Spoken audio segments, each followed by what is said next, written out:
Nous sommes ici au Flon, c'est le fief de vie nocturne, c'est aussi le fief de vie diurne, avec notamment le département de jazz de la Haute École de musique de Lausanne, cette haute école que vous dirigez depuis plusieurs années déjà. Vous êtes vous-même issu du milieu musical, chef d'orchestre, mais vous aimez toute la musique, vous avez vraiment des goûts très éclectiques. Et puis, expliquez-moi, ce département de jazz qui fête, je crois, cette année, ses 11 ans, comment est-ce qu'on en est venu à ouvrir un département de jazz au Conservatoire de musique de Lausanne, qu'on présente depuis toujours comme la magnifique école classique qui a formé des générations d'étudiants. Et puis là, maintenant, depuis 11 ans, cette école se dévergonde. Alors, évidemment, le mot dévergondé est tout à fait juste. Certains disent bien que la musique de jazz est une musique de bordel. C'est aussi une musique de l'immigration. C'est aussi une musique sacrée. C'est une musique qui a un peu plus d'un siècle maintenant et qui a quand même été irriguée aussi par la musique qu'on dit classique, notamment impressionniste. Debussy, Ravel ont aussi pioché dans le jazz et ont fait des allers-retours, comme Picasso a lui aussi pioché dans la... Ouais, tout le monde a pioché. Tout le monde a pioché, voilà. Les gens chez les autres. Le monde s'est ouvert et je pense que tout le monde a intérêt à apprendre de tous. Donc je ne suis pas tellement pour faire de telles séparations, même si je les comprends parfaitement. Et puis peut-être juste un correctif, la musique classique ne s'arrête pas à Mozart. À l'EMU, à la Haute École de musique dite classique, on travaille 5 siècles de musique. On part de Monteverdi et on va jusqu'en 2017, ce qu'on appelle bêtement la musique savante, mot que je déteste entre tous. Simplement, c'est de la musique qui est moins dans le domaine de l'improvisation, qui touche aussi beaucoup à l'électronique aujourd'hui. Et donc, nos étudiants classiques ne sont pas des vieux cons pour autant, je veux dire. Pardon du terme, parce qu'on a l'impression toujours que le jazz permet une libération. Ça l'a été. Et que la musique classique est cantonnée dans une espèce de carcan de l'écrit exclusivement. Je pense qu'il faut voir au-delà de cela, et justement, notre école le permet, parce que les étudiants ont envie de casser aussi un tout petit peu ces frontières. Voilà, justement. Et puis, en même temps, les étudiants classiques, vous leur offrez la possibilité d'apprendre à improviser, à se lâcher un peu. Hein, c'est peut-être ça qui leur manque. Alors, il y a deux choses. D'abord, on peut se lâcher dans du Mozart. C'est pas interdit. Quelqu'un qui ne se lâche pas dans du Brahms, il ne doit pas faire de la musique. Parce que la communication, je veux dire, auprès d'un public, que ce soit dans le jazz ou dans le classique, on doit être capable de. Il y a dans tous les cursus d'études classiques des cours d'improvisation qui sont contemporains. Ça n'empêche pas que beaucoup d'étudiants classiques ont envie d'aller voir le jazz, de comprendre ce que c'est que des grilles d'accords, de voir comment est-ce que sur des grilles on peut, dans tel ou tel style, aller jusqu'où, etc. Je crois qu'il y a une vraie curiosité aujourd'hui là-dessus. Par rapport au département de jazz, je reprends votre première question qui est un peu plus polémique. Comment en est-on arrivé là ? Eh bien, ce n'est pas de notre faute. C'est-à-dire qu'il y a eu un moment donné où les hautes écoles de musique se sont organisées en HES, qu'à l'époque, l'EJMA, qui est une école de musique pour les jeunes et adolescents, avait une petite section pré-pro qui n'a jamais pu être accréditée. Et à force d'avoir eu cet échec répété, également avec la section de Montreux d'ailleurs, le Conseil d'État a décidé que dans le canton de Vaud, on allait retirer les classes professionnelles de l'EJMA et qu'on allait créer un département de jazz haute école au conservatoire. On était en pleine période d'accréditation. Des bachelors étaient faits, c'était en 2006, et on allait vers les masters. Et donc, en fait, le jazz a profité de notre accréditation institutionnelle pour se mettre avec nous. Puis après, on a fait les mises à niveau, les mises au concours, etc. Mais on a vraiment recréé une école dans le cadre de notre école qui est devenue après un département. D'accord, comme quoi le hasard fait quand même bien les choses, parfois. Alors, c'est la meilleure nouvelle qui pouvait arriver au Conservatoire de Lausanne. Comme je vous l'ai dit, on part de Monteverdi, donc nous, on s'intéresse au patrimoine. À l'histoire, on a la colonne vertébrale. Le jazz n'existerait pas sans Handel et les autres. Je veux dire, l'harmonie classique n'est pas née en 1920. Et je pense que cette complétude de style avec, c'est vrai, un style plus ouvert, différent, qui a un autre état d'esprit, une autre approche, même si j'observe que beaucoup de grands musiciens de jazz ont fait du classique, y compris dans mon école, notamment son responsable de département, Thomas Dobler, qui est un grand musicien classique, qui est un grand vibraphoniste jazz. Eh bien, je pense que là, on a tous les atouts d'une école qui est ouverte sur le monde, ouverte sur s'interroger qu'est-ce que l'art dans le monde, à quoi ça sert, pour qui on le fait, comment on le fait et à quels moyens. D'accord. Est-ce que les étudiants classiques jouent le jeu et se mettent aussi à l'improvisation, se mettent à étudier vraiment très volontiers et inversement aussi? Parce que les musiciens de jazz, je me suis laissé dire qu'ils ont aussi des ponts avec le classique, et qui doivent faire de la musicologie, qui doivent aussi s'astreindre à des partitions. Comment est-ce que ça se passe? Alors, disons, sur le plan naturel, je pense que les musiciens classiques ont plus de curiosité vers le jazz que l'inverse.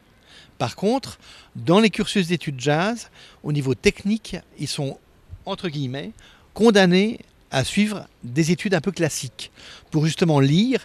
Et pour beaucoup de profs, c'est important qu'ils puissent, pour les pianistes par exemple, ou les chanteurs, toucher avec un spécialiste du classique tout le répertoire qui a touché le jazz de près. C'est-à-dire Poulenc, Satie, Debussy, Ravel, c'est ces styles qui se sont côtoyés, qui se sont nourris l'un de l'autre. Et donc je pense qu'il y a un vrai souci des profs de jazz à faire en sorte que leurs étudiants ne fassent pas que reproduire, mais s'interrogent. On est une HES, on n'est pas une ES.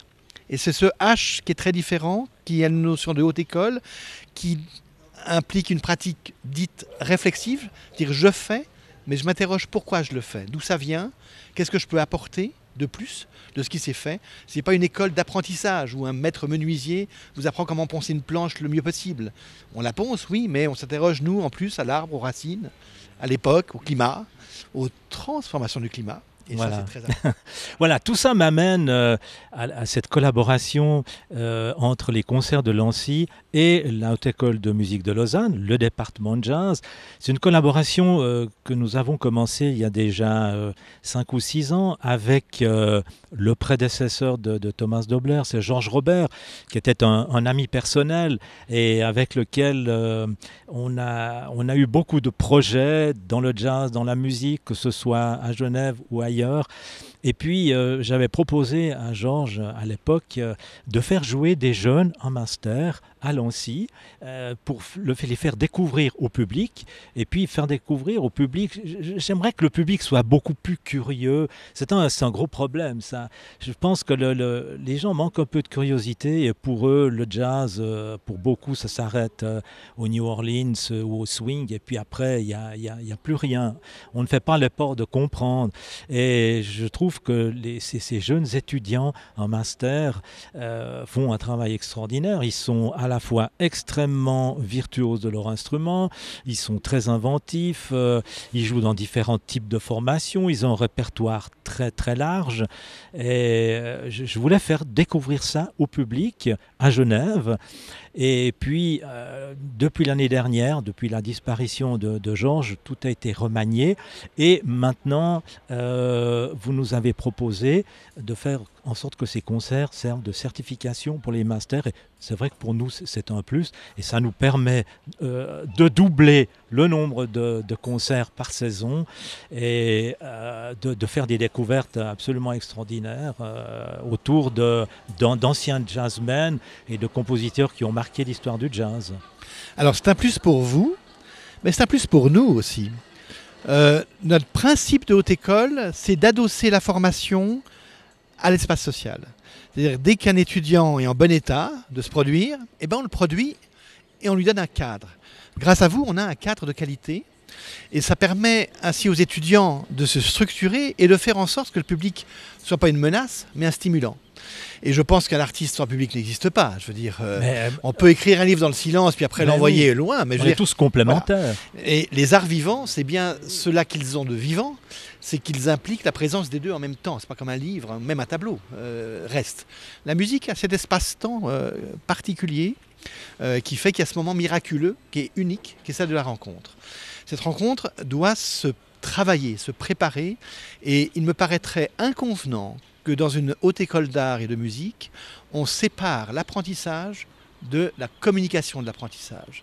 C'est une chose essentielle. Dans ce cadre-là, j'observe avec plaisir, et vous parlez des différents styles, que pratiquement tous les styles qu'on enseigne ici vont chez vous. De mémoire, il y a le Manouche, il y a Namaja Galliano, il y a Charles Lloyd.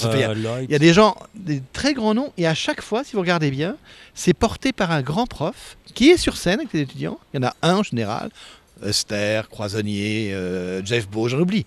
Et tous ces gens avec eux, ont 4 étudiants autour d'eux. Ça veut dire que non seulement ils apprennent, mais après, ils ont cette chance, les étudiants, d'être sur scène avec un gars qui sait ce que c'est qu'être sur scène. Parce qu'un Coletta, qui est sur scène avec des étudiants, je veux dire, il transmet autant que dans ses cours.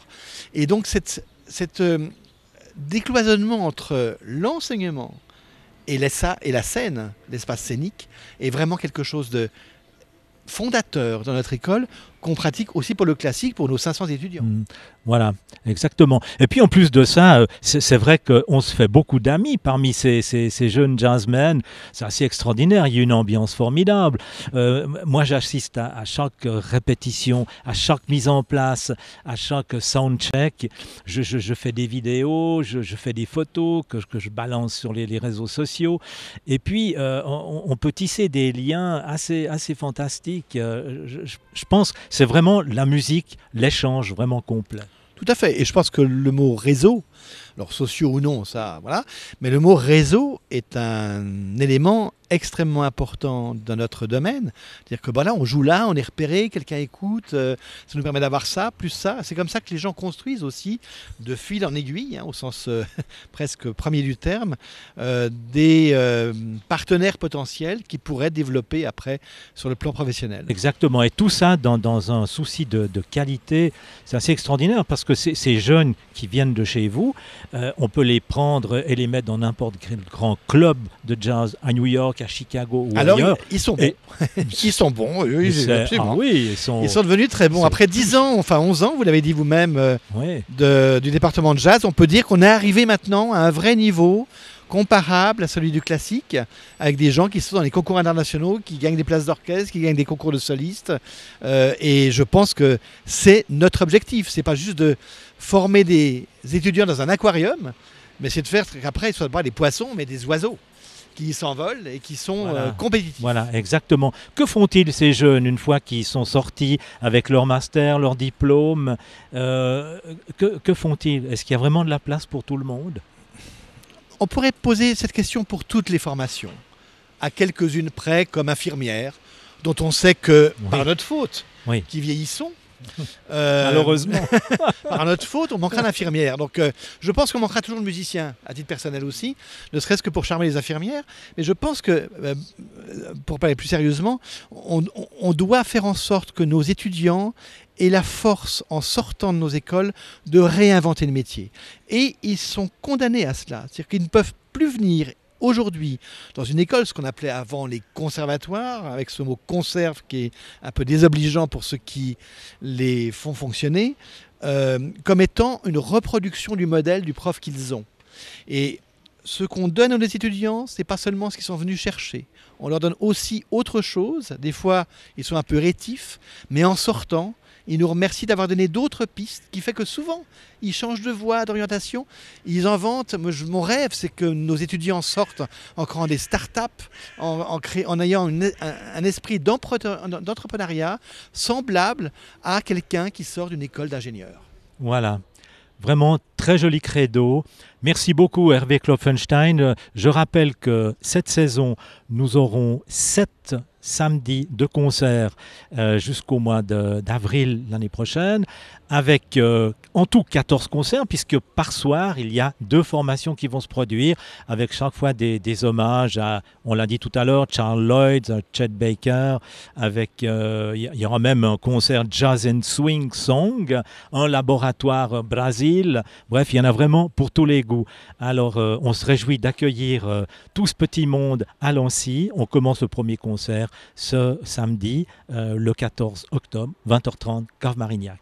Et merci à vous pour ce magnifique partenariat. Merci.